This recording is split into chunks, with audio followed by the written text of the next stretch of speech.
नमस्कार, मैं हूँ मनविंदर। आप सभी राष्ट्रवादियों का एमबीएन नेटवर्क में एक बार फिर से बहुत-बहुत स्वागत है।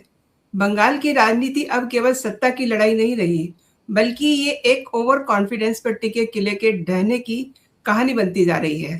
तो क्या ममता बनर्जी उस जाल में फँस गई हैं, जो उन्होंने खुद लोकतंत्र के खिलाफ बुना था? और क्या बीजेपी का साइलेंट गेम अब दीदी को उन्हीं की भाषा में जवाब दे रहा है? इन तमाम परतों को खोलने के लिए आज मेरे साथ हैं राजनीति की वो भीष्म पितामह आदरणीय भाऊ तुलसीकर जी, जिन्हें कोई बात समझाने के लिए किसी डेटा की जरूरत नहीं पड़ती। वो अपनी बात को आसान भाषा में तर्कों के साथ समझा देते हैं। भाऊ, बहुत स्वागत है, अभिनंदन, नमस्कार। भाऊ, बंगाल में मतदान के कुछ ही दिन रह गए हैं और हम बंगाल को उस नजरिए से देखना चाहेंगे जो शायद दिल्ली के लुटियन मीडिया को समझ ही नहीं आता। आप अक्सर कहते भी हैं ना कि जब कोई नेता खुद को राज्य से बड़ा समझने लगता है, तो उसका पतन शुरू हो जाता है। बंगाल में जो सिनेरियो बना हुआ है, उसे क्या समझा जाए? देखो, ममता पहले से ही मैं मानता हूँ बेसावध रही है। वो उसने सावधानी से कुछ काम किया नहीं है और उसके परिणाम वो भुगतने पड़ रहे हैं। जब आपको एक चीज आसान लगती है तो समझो उसमें सबसे बड़ी संकट की बेला आ गई है कि मुझे कोई हरा नहीं सकता, ऐसा जब लगता है। मुझे याद आता है कि अमेरिका में जो माफिया बना था, उसका लकी लुचियानो करके सबसे टॉप मोस्ट बॉस था जिसने पूरा ऑर्गेनाइज क्राइम बना दिया था। तो उसके बाद जो जो डॉन बने, तो उसमें फ्रैंक कोस्टेलो करके था, वो सीनियर बहुत था, लेकिन उसको डर था कि उसकी भी हत्या हो जाएगी, इसलिए वो हट गया। और उसको उसकी जगह आया हुआ जो डॉन विटो जेनोविस करके था, तो उसने एक बात बोली थी कि जो नेता होता है वो सबसे टॉप पर होता है, शिखर पर होता है, और शिखर पर एक से ज्यादा लोग खड़े नहीं हो सकते। अगर कोई दूसरा आ गया और दूसरे ने कोशिश भी की तो झटापट हो जाती है और किसी ना किसी एक को गिरना पड़ता है। तो टॉप पर रहने वाला नेता होता है, उसको ये हमेशा समझ में रखना चाहिए कि कोई ना कोई ऊपर आने की कोशिश करेगा। अगर ऊपर आने की कोशिश करेगा तो उसको रोकने के लिए हम क्या गेम कर सकते हैं, वो हमेशा 24/7 उसको वो सोचना पड़ता है। अगर आप नहीं सोचो तो आपका नंबर बहुत जल्दी आ जाएगा। और यही बंगाल में हुआ है। जो एक समय कांग्रेस समझती थी 75 में, जब वहां के सब कम्युनिस्ट और नक्सलाइट थे, उनकी कत्ले आम करके सिद्धार्थ शंकर रे ने कांग्रेस की सत्ता बनाई थी। लेकिन इमरजेंसी हटने के बाद जो चुनाव हो गए उसमें सीपीएम और जनता पार्टी एक साथ हो गए थे। फिर सीपीएम सिर्फ लेफ्ट फ्रंट 36 साल 34 साल वो सत्ता में रहे और एक ऐसी ऐसा माहौल बन गया कि अब इनको कोई हरा नहीं सकता। यानी यहां तक हो गया था कि अपोजिशन बचा ही नहीं था, और बचा था जो कांग्रेस, वो लड़ना नहीं चाहते थे। लेकिन ममता एक ऐसी चीज थी जो इनको हराना चाहती थी, लेकिन ममता को कांग्रेस का जो दिल्ली का हाईकमांड है वो साथ नहीं दे रहा था। आखिर ममता ने तय किया था कि मुझे लेफ्ट फ्रंट को हराना है, और वो 98 से लेकर लगातार उसके पीछे पड़ी रही। कभी बीजेपी के साथ आई, उन्होंने अपनी पार्टी बनाई, एक क्षेत्रीय दल बनाया, बीजेपी के साथ आई, कांग्रेस के साथ गई, फिर बीजेपी के साथ। लेकिन उसका टारगेट क्लियर था कि मुझे बंगाल से लेफ्ट फ्रंट को हटाना है, हराना है। तो वो टारगेट पर थी, और लेफ्ट फ्रंट को कोई हरा नहीं सकता ऐसा लोग मानते थे। 98 से लेकर 2011 तक 13 साल कोई छोटा समय नहीं है, लेकिन ममता लगी रही और उसने उनको हरा कर दिखाया। एक बात होती है जब ऐसी बात बन जाती है कि भाई इसको कोई हरा नहीं सकता, तो जो हराना चाहते हैं वो अपने आप पोलराइज होना शुरू हो जाता है। ममता जब कांग्रेस से हटकर उन्होंने क्षेत्रीय पार्टी बनाई, तो 6-7 नेता थे कांग्रेस के बड़े, अजीत पांजा वगैरह, वो उसके साथ गए, लेकिन प्रणब मुखर्जी, दास मुंशी वो नहीं गए। लेकिन आहिस्ते आहिस्ते वहां की जो कांग्रेस के लीडर्स थे, कांग्रेस के कार्यकर्ता थे, जो लेफ्ट फ्रंट के खिलाफ लड़ना चाहते थे, लेफ्ट फ्रंट को हराना चाहते थे, वो अपने आप ममता के साथ पोलराइज होकर, पोलराइजेशन में ममता की ताकत बढ़ती गई। फिर जब 2011 का समय आ, 2009 में जब लोकसभा का चुनाव था, तब ममता ने कांग्रेस के साथ हाथ मिलाया और दोनों ने मिलकर लेफ्ट फ्रंट को बुरी बुरी तरह से हरा दिया। 4 या 6 कुछ एमपी आए थे, जहां से 2004 में कुछ 40 से ज्यादा या 38 वगैरह एमपी लेफ्ट फ्रंट के थे। वहां 2009 में 5 साल में लेफ्ट की इतनी गिरावट हो गई कि उनके 40 या 35 एमपी भी नहीं बने, और उसके 2 साल बाद 2011 में विधानसभा चुनाव में लेफ्ट फ्रंट बुरी तरह से हार गई। इसका कारण ममता ममता ममता नहीं था, ममता खड़ी रही, लेकिन जिनको लेफ्ट फ्रंट को हराना था वो पूरे के पूरे फोर्सेस, कार्यकर्ता से लेकर जो नेता तक होते, लोकल लीडरशिप होती है, वो आहिस्ता आहिस्ता वोटर वो पूरा का पूरा लेफ्ट फ्रंट के खिलाफ ममता के पीछे पोलराइज होकर खड़ा हो गया, और उससे ममता की जीत हुई थी। जीत ममता की अकेले की नहीं थी, लेकिन ममता भूल गई, उसको लगा कि मैं करिश्मेटिक हूं, और चने के झाड़ पर चढ़ाने वाले तो बहुत होते हैं, उन्होंने उनको करिश्मेटिक बताया, ममता को लगा मैं करिश्मेटिक हूं, और 34 साल सत्ता में बैठे हुई लेफ्ट फ्रंट थी, वो भी संघर्ष भूल गए थे। उनको जीतने के लिए मेहनत नहीं करनी पड़ती थी, उनका एक सिस्टम बन गया था, लेकिन वो सिस्टम आउटडेटेड हो गया था, वो टूटा हुआ था, वो थक गया था, उसकी उम्र हो गई थी, उसकी एक्सपायरी डेट हो गई थी। तो उसके बाद 2011 के बाद ममता को कोई हरा नहीं सकता, ये एक तरीके से माहौल बन गया। तो इसलिए 2014 के बाद जब मोदी और शाह ने कोशिश की, तो वो जो ममता के खिलाफ फोर्सेस थे, वो शायद लेफ्ट फ्रंट के थे, शायद कांग्रेस के भी थे, वो अपने आप आहिस्ता आहिस्ता करके बीजेपी के साथ पोलराइज हो गए। और आज जो कुछ हम बंगाल में देख रहे हैं, उसका कारण बिल्कुल सीधा साधा है। आज बीजेपी के पास बंगाल का कोई ऐसा करिश्मेटिक लीडर नहीं है, चेहरा मोदी का ही है, लेकिन जो लोग थक चुके हैं ममता की दादागिरी से, टीएमसी के दादागिरी से, वो आहिस्ता आहिस्ता करके पिछले 6-7 साल में बीजेपी के पास इकट्ठा हो गए। इसको पॉलिटिकल पोलराइजेशन बोलते हैं। आपने बहुत सही कहा, जनता जब चुप रहती है तो ठीक है, लेकिन जब बदलती है तो जैसा आपने कहा 34 साल का वामपंथी किला भी ढहा देती है। तो क्या संदेश खाली जैसी घटनाओं ने, जो बंगाल के ग्रामीण इलाके हैं वहां पर जो एक साइलेंट कहना चाहिए कि विद्रोह, उसकी नींव पहली रख दी थी, जिसे ममता का जो मैनेजमेंट है, इलेक्शन मैनेजमेंट जिसे कहते हैं, करिश्मा जिसे कहते हैं, वो रोक नहीं पाएगा। क्योंकि ममता की रैलियों में जो जिस्ट सामने आ रहा है भाऊ, उसमें ममता खुद कहती हुई दिख रही है, अगर टीएमसी रही तो फिर मिलेंगे। तो इसे क्या समझा जाए? नहीं, ये रियलाइजेशन है, और ममता वैसे जमीन की कार्यकर्ता रही है, उसकी शुरुआत रास्ते पर हुई है, तो उसको ग्राउंड रियलिटी समझ में आती है। लेकिन एक लोगों के सामने मैं हार जाऊंगे तो कबूल नहीं कर सकते, हार जाऊंगे पहले से मानोगे तो आप लड़ नहीं सकते। तो संदेश खाली जो हुआ, उसका मतलब उसको समझना चाहिए था। अगर नंदीग्राम और सिंगूर के बाद लेफ्ट फ्रंट को अकल नहीं आई, उसकी कीमत उनको चुकानी पड़ी। आप ये बात समझिए, लेफ्ट फ्रंट के खिलाफ ममता खड़ी रही। सिंगूर में उन्होंने अनशन किया था, धरना दिया था, नंदीग्राम में उनके साथ शुभेंदु अधिकारी थे। उसके परिणाम था आहिस्ता आहिस्ता जो अलग अलग खेमे में बटे हुए लोग थे, जो ममता की लेफ्ट फ्रंट की गुंडागर्दी से तंग आ चुके थे, परेशान हो चुके थे, उनको लेफ्ट फ्रंट को हटाना था। लेकिन हटाने के लिए लड़ने वाले जो लोग होते हैं उनको सेनापति की जरूरत होती है।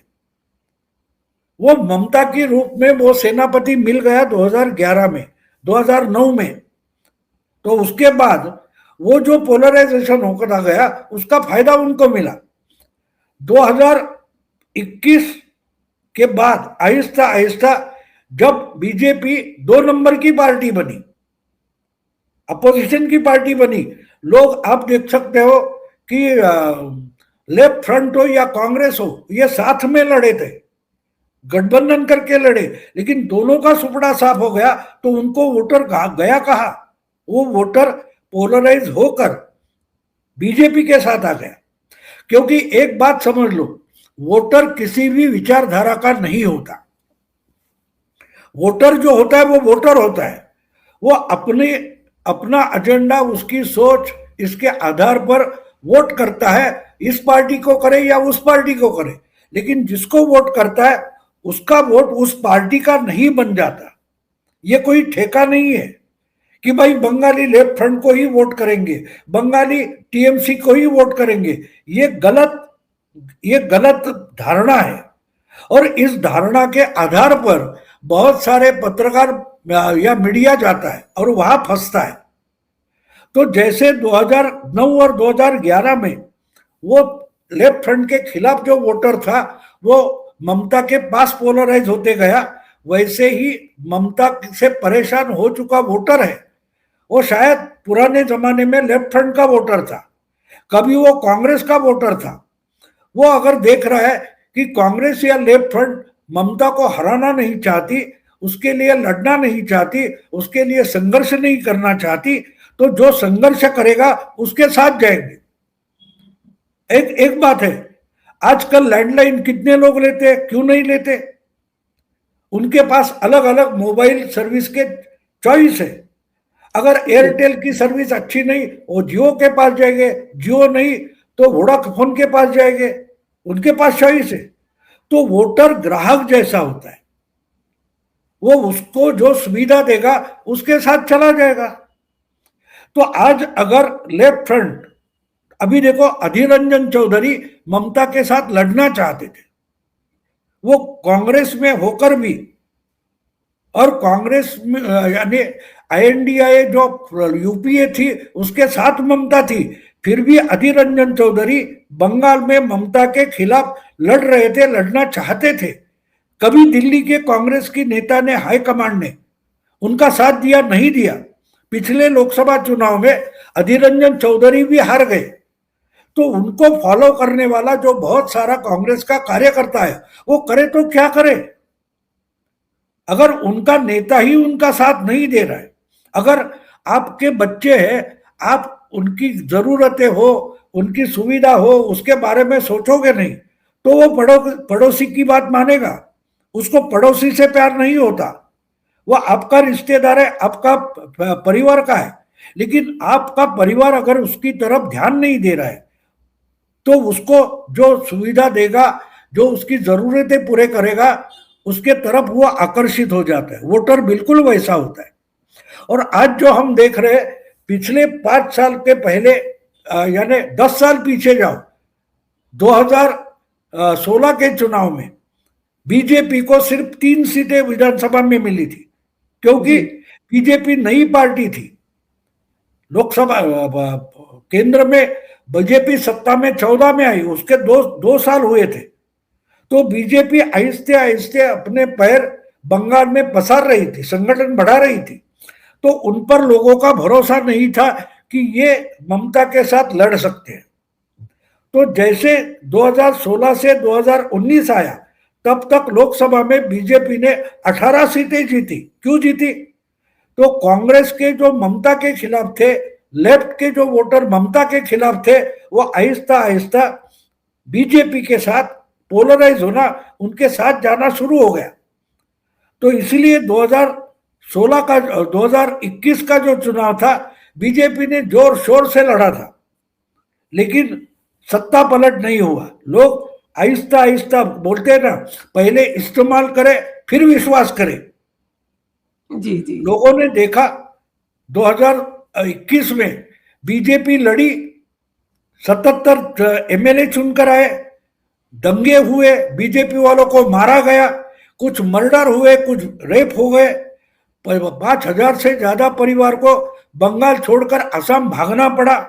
ये सब होने के बावजूद पिछले 5 साल से अगर ममता के खिलाफ बीजेपी बंगाल में डटकर खड़ी है, लड़ना चाहती है, जो जो लड़ना चाहती है उसको बीजेपी लीडरशिप दे रही है, नेतृत्व दे रही है, तो वो सब के सब वोटर आहिस्ता आहिस्ता भरोसा करने लगे कि बीजेपी हियर टू स्टे।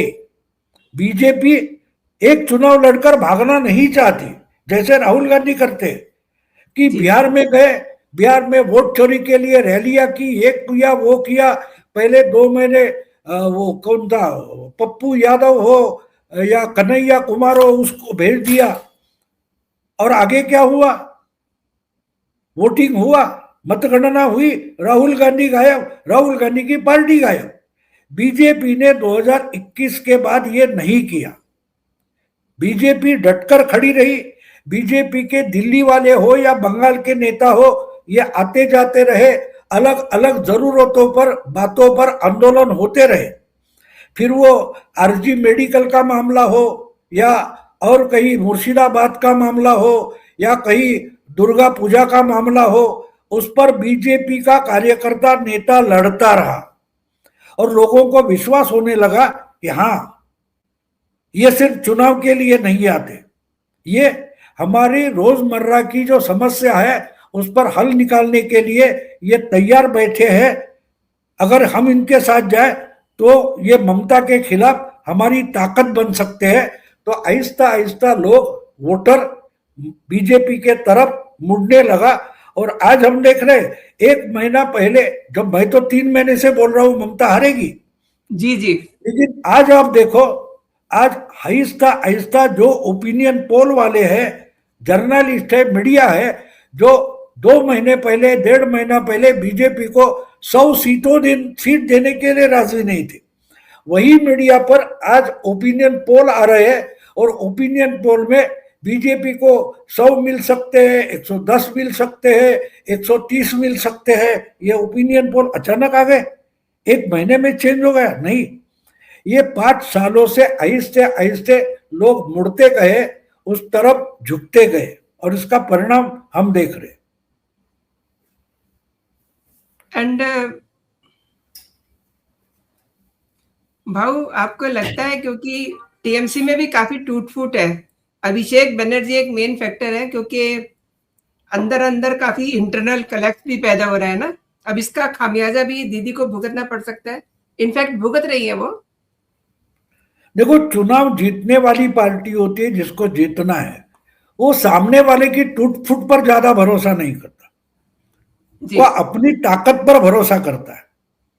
और बीजेपी को मालूम था कि अगर हमको लड़ना है तो हमको एक एक बूथ पर अपनी ताकत लगानी पड़ेगी, एक एक बूथ। अब एक बात है, ईवीएम के कारण एक बात हो गई है कि आपको हर बूथ के आंकड़े मिल जाते हैं कि हमारी ताकत कितनी है, कहाँ है। मैंने तुम्हारे साथ जो इसके पहले 2 महीने पहले शायद वीडियो किया था, तो मैंने बोला था कि फॉर्मूला 144 मैंने बोला था। 144 सीटें ऐसी है विधानसभा की कि 3 लोकसभा और 2 विधानसभा में 144 सीटों पर कभी ना कभी बीजेपी 1 नंबर पर थी। तो इन्होंने रणनीति बनाते हुए तय किया था कि हम ये 144 सीटें जो है वो कुछ भी करके इस चुनाव में जीत लेंगे। अब 144 का मतलब आप मेजॉरिटी के बिल्कुल नजदीक पहुंचते हो। तो 144 और दूसरे या तीसरे नंबर की जो वोट मिले हैं पिछले विधानसभा चुनाव, लोकसभा चुनाव में, तो उसका आंकड़ा 205 से 210 तक जाता है। तो बीजेपी ने तय किया था कि पिछले 8-10 महीने से अपनी पूरी ताकत 110 सीटों पर लगाने की, और कम से कम 80 सीटें ऐसी है जहां चुनाव लड़ेंगे, लेकिन जहां 30-35% से 70% तक मुस्लिम वोटर है, वहां तो अपना चांस बहुत कम है। हाँ, अपना वोटर डेवलप हो सकता है, लेकिन जीतना मुश्किल है, तो वहां ताकत कम लगाएंगे।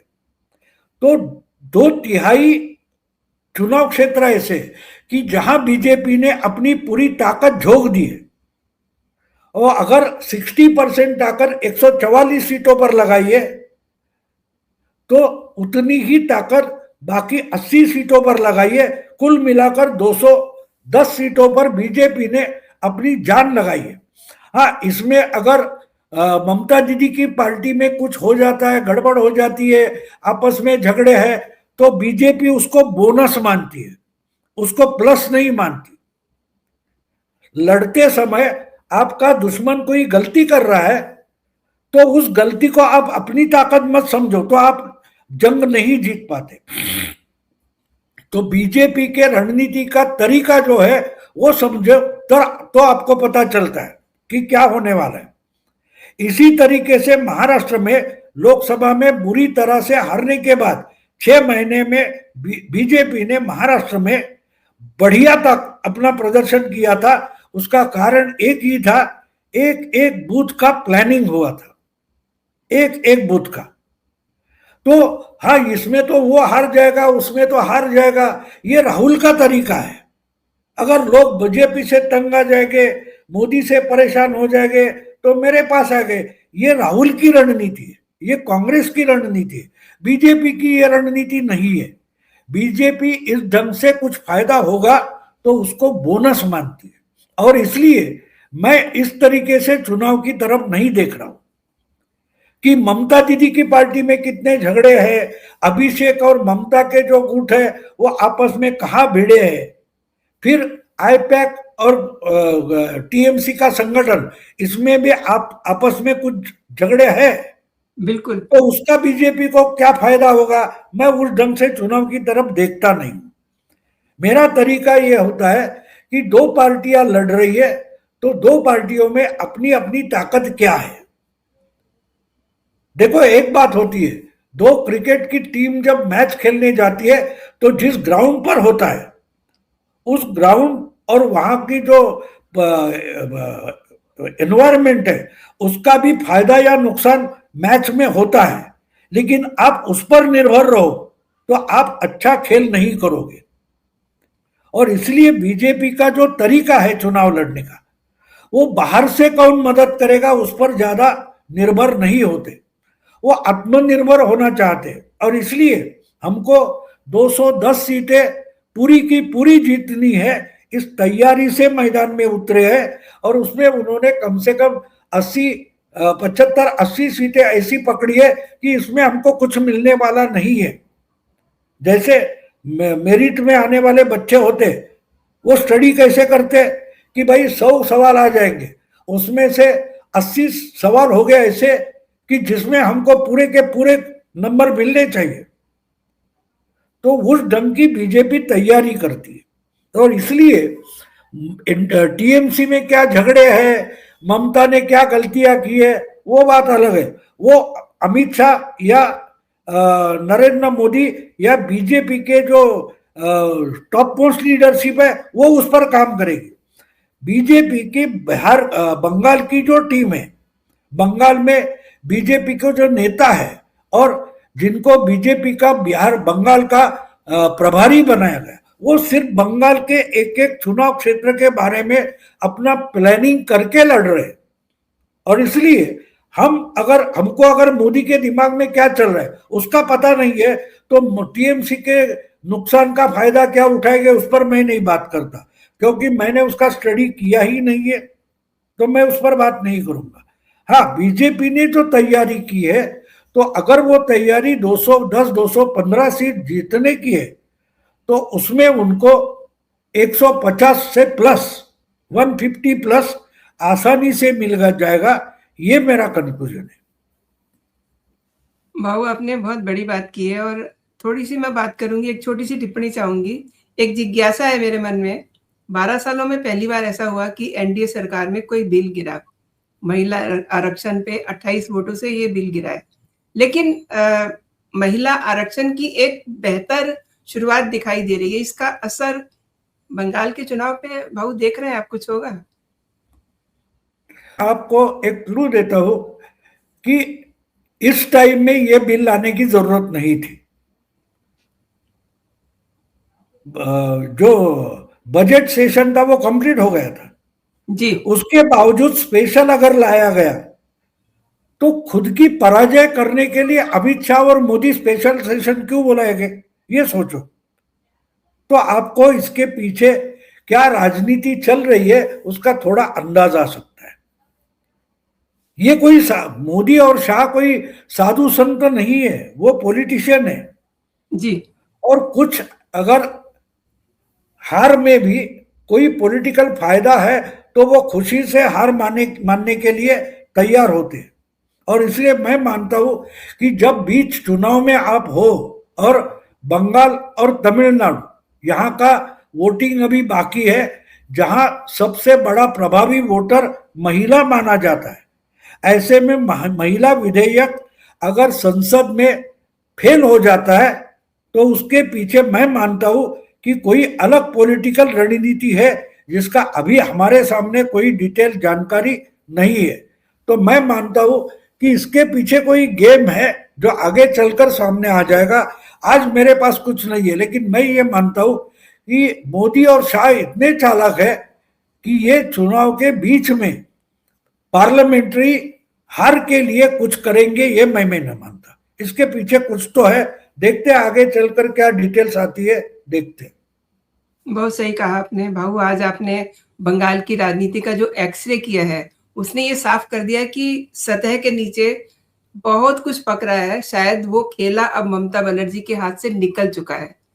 भाऊ, आपका बहुत-बहुत धन्यवाद। आपने मेरे लिए समय निकाला और मेरे दर्शकों को आपने कई महत्वपूर्ण विषयों पे जानकारी दी, और दर्शकों से भी मेरा ये विनम्र आग्रह है कि भाऊ के इस विश्लेषण को कमेंट करके मुझे ज़रूर बताएँ कि आपको क्या लगता है, 2026 में बंगाल एक नई करवट लेगा? जय हिंद, जय भारत।